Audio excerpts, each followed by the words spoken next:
faith, what did God did marvelous thing in your life? Some of us said none. And this is the year of faith. What faith do we have? Is it true that what is said here, Lord, if I disbelieve, help me to believe? The year of faith.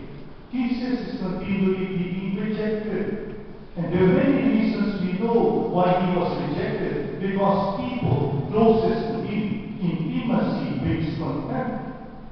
They know him. They were so near him that all they see is his humanity. They could not see his divinity. While the others, the pagan who was close to him, they knew he was a prophet. Even the evil one said, "You are God." Jesus said, "Be quiet, the evil one. Do not touch them." But then they see him as a prophet, but not as a God.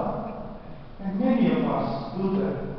What do you see of this God? Who is this God for you, my friend? Because at the time of Jesus, they said, "Lord, make us many miracles as you have done in Capernaum." Jesus said, "No, even miracles that you see, the sun dancing before you, and things you change in your life, it would never convince you." You think you wanted to see miracles done, and it would never be done.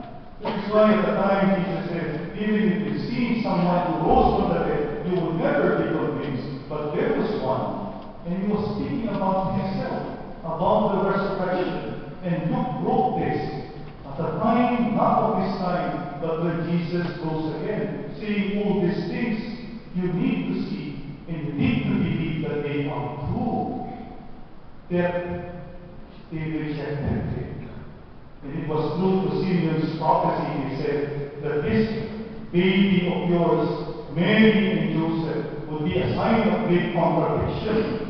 And he would get to the downfall of many, and he would be rejected. And your sorrows would pierce you to the heart. He was rejected. A man rejected. Shame on this man that all these things he lost, except one. Except one, my friend. He always spoke true to the love of the Father that never would abandon him. And so when we look at the cross which is in front of us every time that we come here, it's always been a strong reminder and symbol for us. The greatest love is there. The unconditional love that Paul,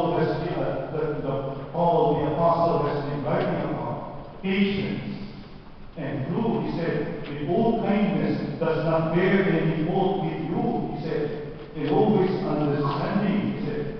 This is what Paul himself said and wrote. Never jealous, never conceited, always does not look at the wrongful act of others, does not take delight on the whole, but rather takes delight and see by the loving earth about goodness. But then the other way around, you see his rejection. That is the greatest sign of this cross, a rejection. And how was Jesus able to endure that? How was he? The spiteful, the mudslinging, simply he was rejected. Everything else that he wanted to do, they simply rejected him.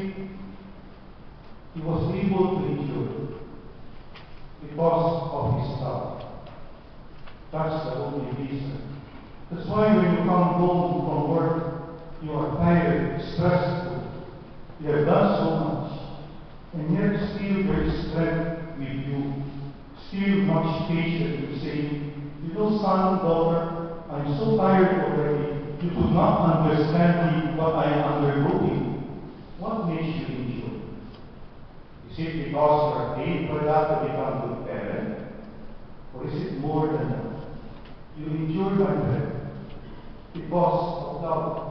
And there is no other reason why we are all here. No other reason I hope I will not be able to live. Simply because we learn to love. That is why Paul himself said, what good is it when you have faith? When you are able to understand all things, and the mysteries of heaven is being unfolded to you, except for one. When you do not have love, all things, he said, will somehow end. Knowledge will end. All things in mysteries will end, except one. And that would be love. And this is what Jesus himself has shown. An enduring love that transcends even after death. And that he leaves us as a legacy that we need to learn, my friend, as a community, as a person, as a sense of fulfillment and meaning in your life. What do you do? How do you serve? The simple menial tasks that you do at home. Why do you do it? Is it a burden for you like a poor turtle? Or is it like that man who was carrying his brother? Remember that? Carrying his brother all throughout his life because his brother was less able. And people ridiculed him, said, you throw that away. That's a burden for you. He said, no, it's a brother for me. He's my brother. It's never been a burden. Lastly, I tell you, I hope you are able to read this.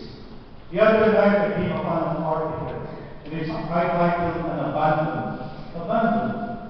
I was saying, what abandonment? It speaks about old people whom probably you knew. And it hurts me to read that article because it is true. Not only with them, but also with us. Old people. One son left his mother, I think. He went about saying, mother, you come with me, we will buy something. Afterwards, he left him there, and he simply moved around his car and see him for good. He sold her house, and she was left there, abandoned. What about you? How would you feel if somehow your children would abandon you later on, when you would be old? But it will never happen with us with God. God never abandons us.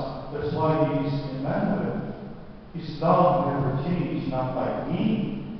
When you could not function anymore, you could not give me anything else less, I would abandon you.